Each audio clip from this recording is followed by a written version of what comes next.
ఈవీఎంలపై MP YV Subbareddy కీలక వ్యాఖ్యలు చేశారు. ఈవీఎంలను హ్యాకింగ్ చేయడానికి అవకాశం ఉంది అంటున్నారు వైవి.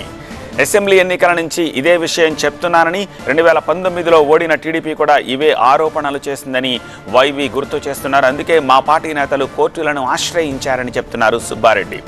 అనుమానాలు నిగ్గు తేల్చాల్సిన అవసరం ఉందంటున్నారు వైవి సుబ్బారెడ్డి. మా పార్టీ తరఫు నుంచి ఎలక్షన్లు అయిపోయినప్పటి నుంచి ఫస్ట్ నుంచి మేము చెప్తానే ఉన్నాం, ఈవీఎంలు కొంచెం కాంట్రవర్సీగా ఉన్నవి, వాటిని ఆక్ చేసే పరిస్థితులు ఉన్నాయి అని ఎన్నో మేమే కాదు, 2019 ఓడిపోయినప్పుడు కూడా చంద్రబాబు నాయుడు గారు కూడా అదే చెప్పారు.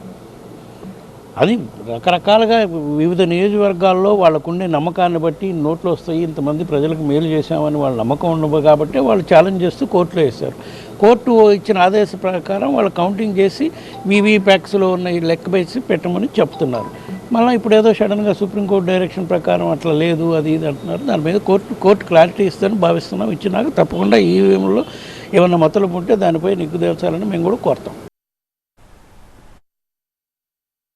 మరోవైపు వెలిగొండ ప్రాజెక్టు కోసం ఎవరు ఎన్ని నిధులు కేటాయించారో ప్రజలకు తెలుసని అన్నారు వైవి సుబ్బారెడ్డి. 2019లో అధికారంలోకి వచ్చిన తమ ప్రభుత్వం కరోనా కష్టకాలంలో కూడా వెలిగొండ ప్రాజెక్టుకు నిధులు కేటాయించి 2 సొరంగాలు రెగ్యులేటర్ పూర్తి చేసి ప్రాజెక్టును ప్రారంభించింది అన్నారు.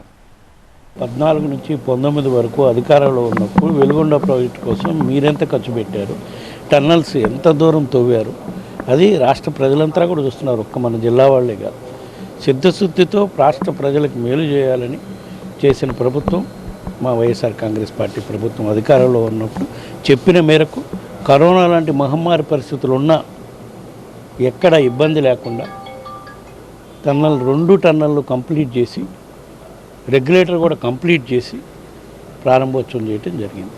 రెగ్యులేటర్ కూడా కంప్లీట్ చేసిన నీళ్లు ఇచ్చే పరిస్థితి ఎందుకు లేదంటే ఆ రోజు కృష్ణా బేసిన్లో నీళ్ళు లేవు. సో కంప్లీట్ అయింది కాబట్టి ప్రాజెక్ట్ ప్రజలకి అందుబాటులోకి తీసుకురావాలని చెప్పి ప్రారంభోత్సవం చేయండి. కంప్లీట్ చేసింది మేము. దానికి స్వర్గీయ రాజశేఖర రెడ్డి గారు పునాది రాయేసి పనులు ప్రారంభిస్తే దాన్ని కంప్లీట్ చేసింది వైఎస్ఆర్ కాంగ్రెస్ పార్టీ ప్రభుత్వము, మా పార్టీ అధినేత జగన్మోహన్ రెడ్డి గారు. దాన్ని మేం చేశాము మీరు చేయలేదు అని చెప్పే పరిస్థితి వచ్చిందంటే ఎంత దిగజాడుతనంగా మాట్లాడుతున్నారో మీరే అర్థం చేసుకోండి.